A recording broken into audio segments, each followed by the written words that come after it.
Hey, everybody, this is Bob Baker from BobBakersVoice.com, and it has already been an awesome year in 2018. It has just started, and I have got a lot of plans for this year to include building a new studio, and that's what we'll be talking about in this video.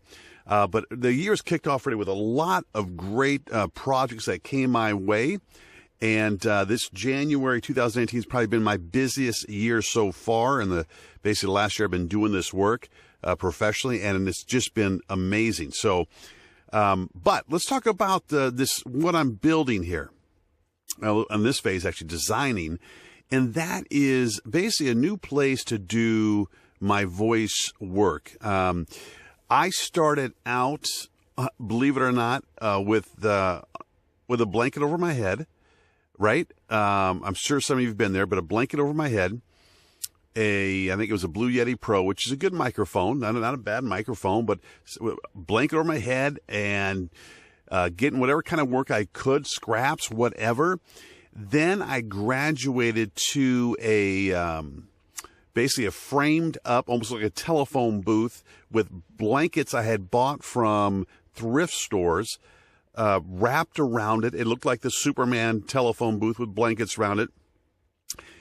Still the Blue Yeti Pro. Then I graduated I built myself a booth in the basement of my home, and I did invest in a Neumann, a TLM 103 Neumann microphone and an Apollo Twin MK2, which are incredible. And I invested in those. It's about putting back in the business, right? And I made this booth, but it's not that big. Real estate space was small, and it's pretty small. So now we need to move on. Again, reinvesting in the business, and I am going to relocate actually to my garage. I've done a ton of research. I've learned lessons the hard way in building these makeshift booths.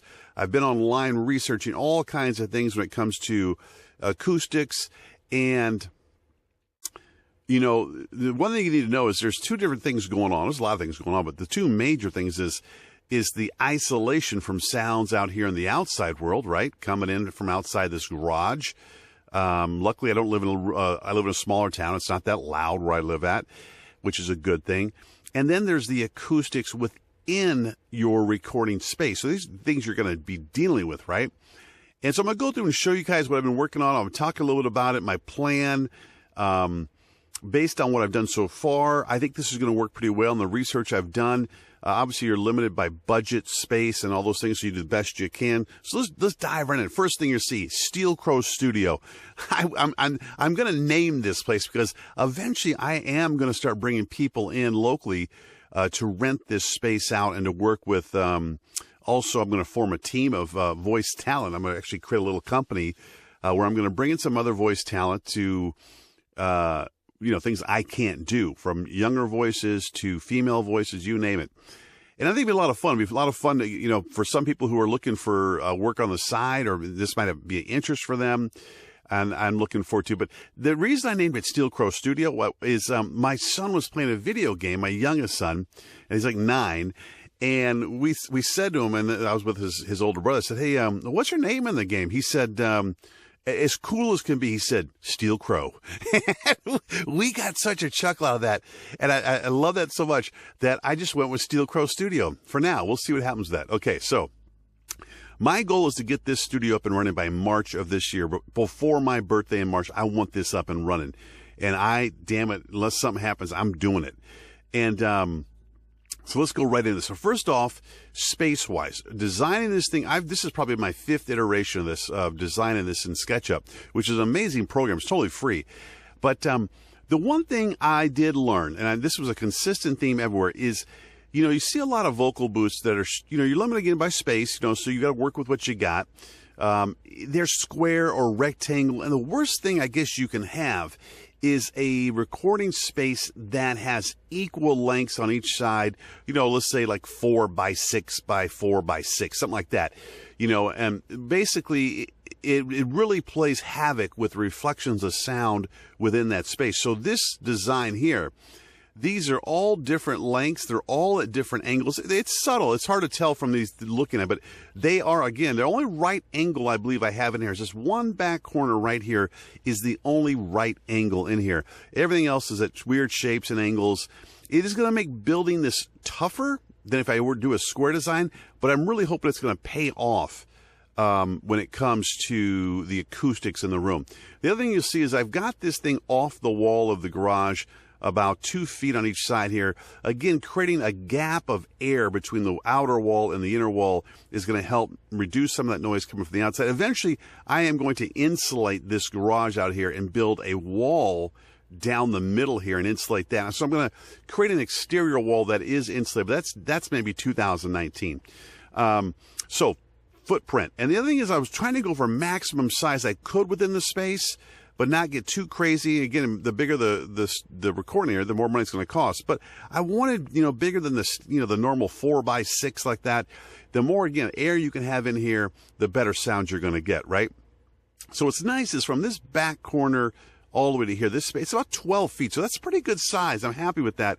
The only one thing I was limited by is the rafters in my garage. So they're at about, I want to say right 9-ish feet, somewhere around there.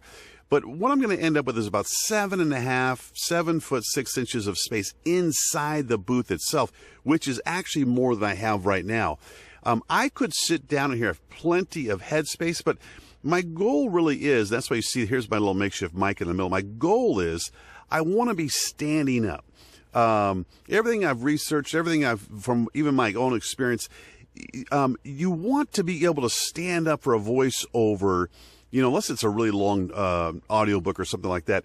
You want to be able to stand up because people can hear your body language. So, you're limited when you're sitting down a little bit with your diaphragm and also your ability to express yourself through voice with your body language. And so standing up is going to give me that ability to really, and I have a lot of body language, trust me, to get into these. And again, that body language, me moving, me being animated, is going to help when I do those narrations.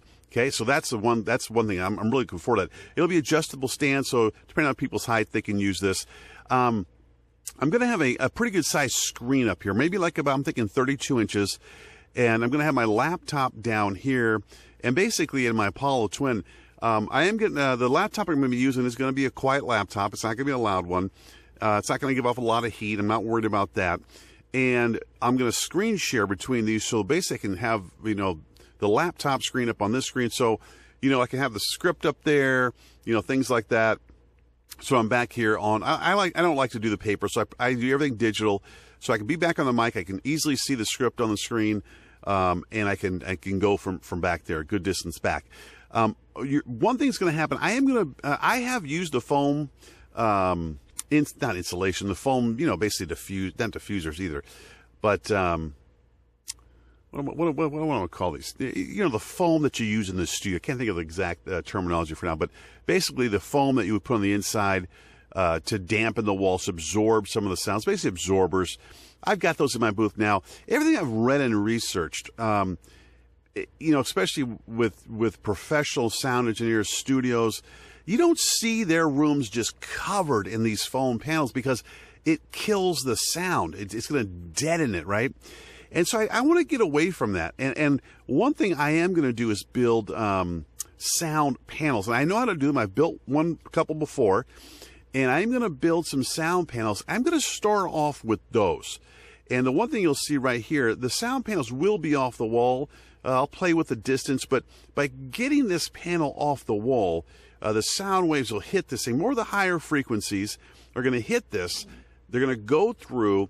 And then, if they're coming back, it just makes it tough for them to be spinning all around this room. And everything I've read and researched says get these sound panels off just a little bit. 4 inches might be too far, but I'll play with that just so they're not just against the wall. So I'm going to have one here off to the side. I probably will have one on the ceiling as well. The other thing I'm going to play with, and I've not done this before, but I've done research and they've got a bunch of plans online, is I think I am going to put a diffuser back here. So these panels will work on absorbing sound. A diffuser, what happens, I've learned, is And it's a fun, you can make some really cool ones. They almost look like city landscapes. But picture a library or a bookshelf with all the different books sticking out at different distances. That's basically the best analogy to describe a diffuser is when these sound waves fly around in here and come back and hit the diffuser. Instead of the diffuser absorbing all of that sound, what it does is it starts to scatter those sound waves, and those sound waves are then going to float around in this room but be scattered, and it's going to make the area sound bigger than it really is. I heard there is some risk in a small area using a diffuser, but I am going to play with that and experiment with that and see what happens. I'm actually really excited to try out the diffuser and make it myself. The next thing I want to point out inside here to you is I am going to be using something that is a cement floor in the garage. I don't want to build up too much of a floor here because I'm going to lose height within the recording area. So I'm trying to actually keep it pretty low, but yet, don't let sound in there the best I can. I'm going to use something called Acoustimat Sound Lock. This is black stuff right here. It's fairly thin. And I'm going to layer that underneath my booth, and then I'm going to have probably some kind of carpet or something there, but no thick shag carpet, just something that will add a little extra layer, a little padding for when you're standing on there. I'm going to place that in there as well. Underneath here, I will be using some green glue and things to seal the edges around, and I'll be using this black Acoustimat sound lock as well on the walls. So the walls, what happens is, I'm going to be using 2 walls, basically, 2 sets of studs in here. They will be offset, and there'll be a little bit gap right in here. You see this gap? And that gap is going to help, and it's these studs not being connected basically helps. So as a sound wave hits this stud, if these were just connected or there was one stud here, it would just go right in through. So this hits a little, now they got a barrier to get through, and then it's got to try to get through another one. This will be some, I think it was called the rock wool or whatever insulation. I've used that before. But on the outside here, I'll be using some plywood, also some drywall, and again, this Acoustimat sound block in here as well. The one thing also I've learned that is, you want to do these in different sizes. You don't want to do like a 1/2-inch drywall, 1/2-inch plywood, 1/2-inch here.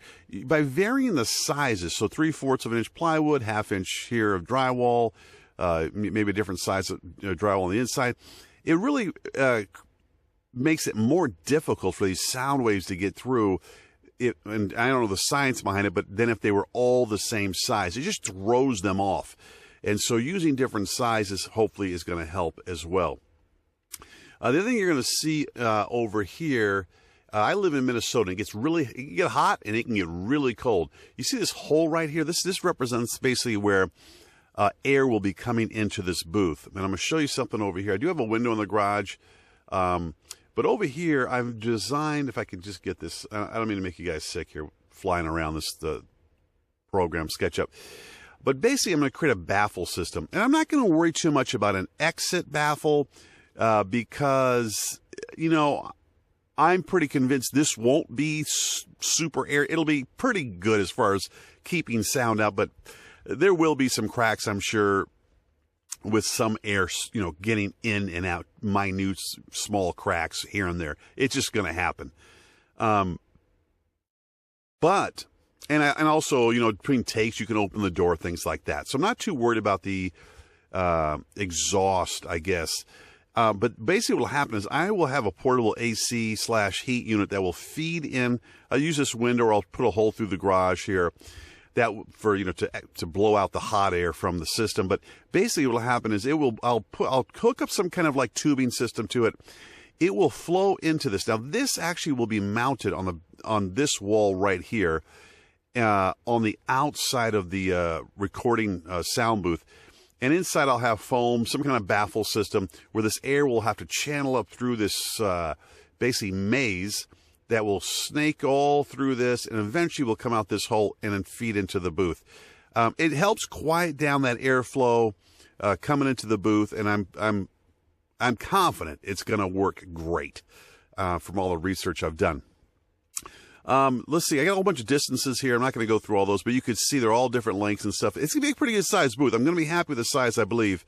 What else did I put on there? Yeah, I think that's it. The door is going to be a little bit of a challenge. I'm not looking forward to that. I thought about buying a door, but I want a nice thick door that's going to match these walls. So I will use the same kind of system inside this door.